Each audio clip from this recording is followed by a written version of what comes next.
Hey guys, Vincent here, and these are my swords.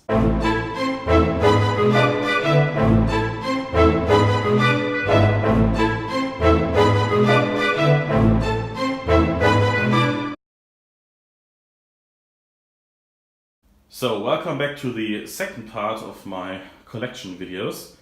As promised, this time we're going to take a closer look at my swords, sabers and cutlasses.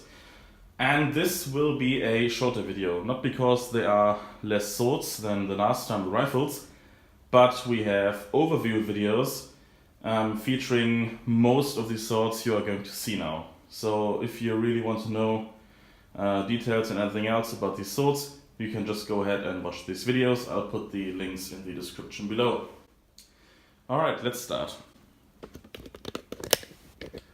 So like last time, we're gonna start with the oldest ones, and here are my light cavalry swords, and of course this will be my M1811, the Blücher saber, very famous, nice and broad blade. Then we have the Guard Hussar sword, a sword that was issued only to the Guard Hussar regiment and later sold to Belgium, and they would sell it to the Royal British Engineer Corps, and I have heard stories that these used them in the Crimean War. Next will be the Cavalry Sword 1852. This is a particular favorite of mine because I know for a fact that this was used at least during one battle in the War of 1864 against Denmark, and I'm doing quite a bit of research at the moment. And if I have enough information, I will make a specific video about this battle and this sword. Now, the Prussian army would upgrade the M1852 in 1879. As you can see, the handle here stayed the same, but the blade is different.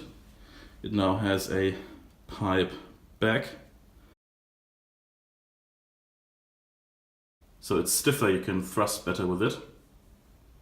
And this example also has the leather sling here still attached to it, which is quite rare and nice. I don't know if it's original, but it's very old and therefore I believe it to be original.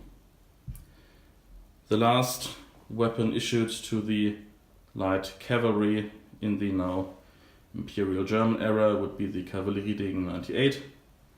As you can see here, with a straight blade, still with the pipe back construction, and a very ornate handguard with the Imperial eagle stamped into it, and bakelite pistol style grip. So these were the light cavalry swords. Now let's go to the only heavy cavalry sword I have in my collection at the moment. I sold my Pallasch 1819, and what is left is this Pallasch 1854.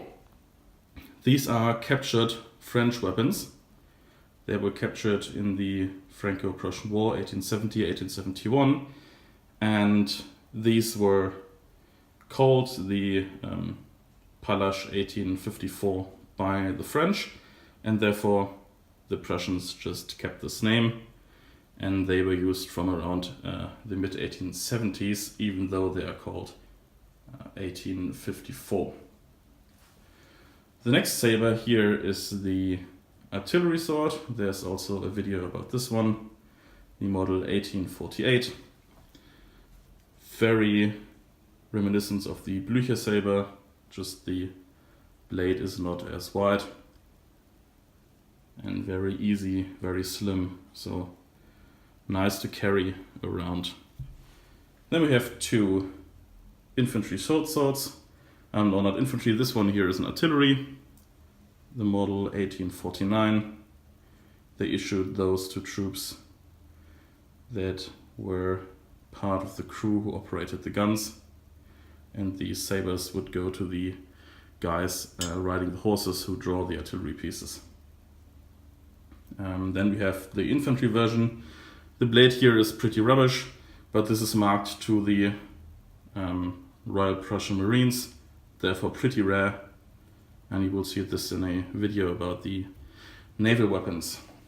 Talking about naval weapons, we have my favorite part of the collection, the Prussian and Imperial German cutlasses. So this is something that I don't know a lot of myself due to the lack of information about these, even in the German language. So I hope that you guys will have at least a bit of info about these now, because I couldn't find anything else.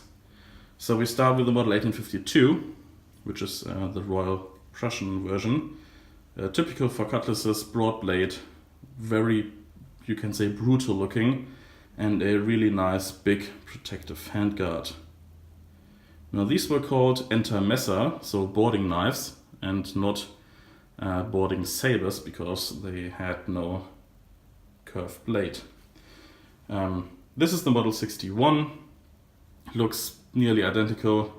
There are some rumors that these are a bit heftier, but I don't know. But it has the original wire wrap, which is always nice.